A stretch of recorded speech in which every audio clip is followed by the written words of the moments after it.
भारतीय इतिहास कई वीर सपूतों के गौरव से भरा हुआ है। इनमें एक नाम छत्रपति शिवाजी महाराज का भी है।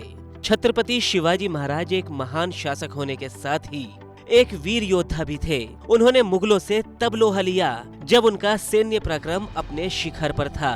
इस वीडियो में हम आपको बताएंगे कि उन्हें भारत में फादर ऑफ नेवी क्यों कहा जाता है। साथ ही ये भी बताएंगे कि गुरिल्ला युद्ध यानी छापेमारी युद्ध के जनक के तौर पर उन्हें क्यों याद किया जाता है।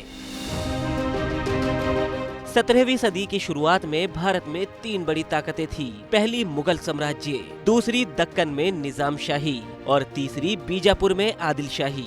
उस वक्त एक नया साम्राज्य बनाना लगभग नामुमकिन था, लेकिन शिवाजी महाराज ने ये बीड़ा उठाया कि वो अपना अलग साम्राज्य खड़ा करे और उन्होंने ये करके भी दिखाया। हालांकि इस बीच उन्हें सैकड़ों परेशानियों का सामना करना पड़ा। चलिए पहले जानते हैं कि आखिर क्यों छत्रपति शिवाजी से बड़ी बड़ी सल्तनत खौफ खाती थी। छत्रपति शिवाजी वीर योद्धा होने के साथ साथ बड़े रणनीतिकार भी थे। उन्होंने किलों की अहमियत को समझा और किलों पर अपना कब्जा करना शुरू किया। इस मामले पर हमने retired major general CP Singh से बात की, जिन्होंने बताया कि कैसे छत्रपति शिवाजी महाराज ने किलों का इस्तेमाल कर कई जंगों में फतह हासिल की। अपने टीम को हमेशा लीड करते थे और अपने जो फॉलोअर्स थे उनमें एक कॉन्फिडेंस पैदा करते थे। तो जो कहते हैं फौज में लीड बाय पर्सनल एग्जाम्पल, जो लीडर होता है, जो ऑफिसर होते हैं, उनको अपने आप को बाकी जो फॉलोअर्स हैं उनसे ज़्यादा सक्षम बनाना है, सबसे ज़्यादा स्ट्रांग बनाना है और उनको अपने पर्सनल जीवन के रहन सहन के तरीके से भी उनको मोटिवेट करना है।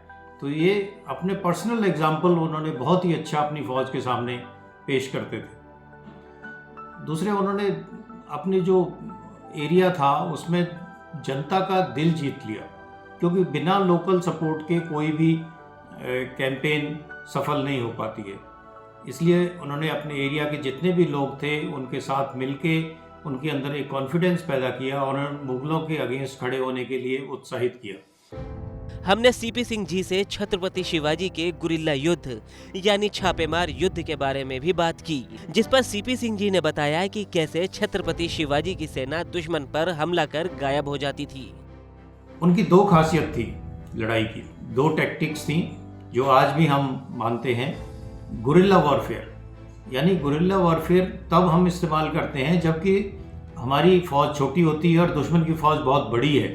तो हम उसको कंट्रोल करने के लिए एक स्विफ्ट और बिल्कुल तेज फौज तैयार करते हैं जो बहुत शातिर हो और दुश्मन के ऊपर सरप्राइज के साथ अटैक करे, बिजली की तरह टूट पड़े, ज़्यादा से ज़्यादा नुकसान पहुंचाए और जल्दी से जल्दी डिसएंगेज हो जाए, जिससे कि दुश्मन जब तक संभल पाए तब तक उसका बहुत बड़ा नुकसान वो कर चुके हैं। तो इसी गुरिल्ला टैक्टिक्स को उनमें महारत हासिल करी। साथ ही सीपी सिंह जी ने बताया कि कैसे उन्होंने मुगलों के खिलाफ अपनी सेना तैयार की। उनके जो सारे सैनिक थे वो घोड़ों पे चलते थे और मुगल साम्राज्य ज़्यादातर हाथियों का इस्तेमाल करता था। तो हाथी की बहुत बड़ी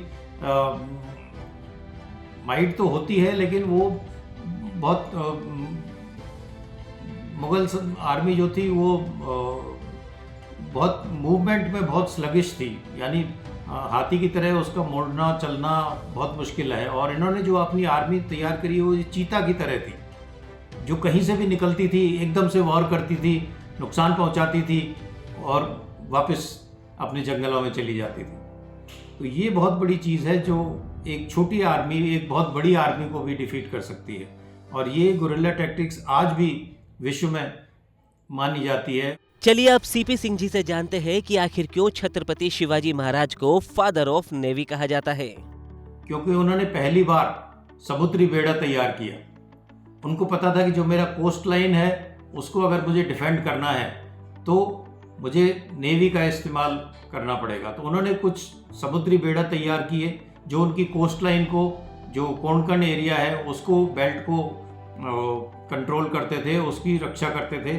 और वहाँ से होके जो मुगलों के खजाने को लेके और उनके माल असबाब को लेके जो जहाज़ मक्का की तरफ जाते थे उनको पकड़ के उनको लूटपाट करते थे और वहाँ से उनके हथियार और सामान को छीन लेते थे।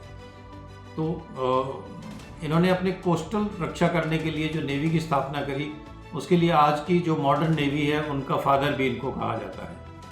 तो शिवाजी महाराज के जीवन से, उनकी युद्ध कला से, उनके शासन करने के तरीके से हमने बहुत कुछ सीखा है और उसको हम अभी भी अपनी फौज में इस्तेमाल करते हैं। बता दें कि साल 1670 में मुगलों की सेना के साथ उन्होंने जमकर लोहा लिया था। मुगलों को हराकर सिंहगढ़ के किले पर उन्होंने अपना परचम लहराया था।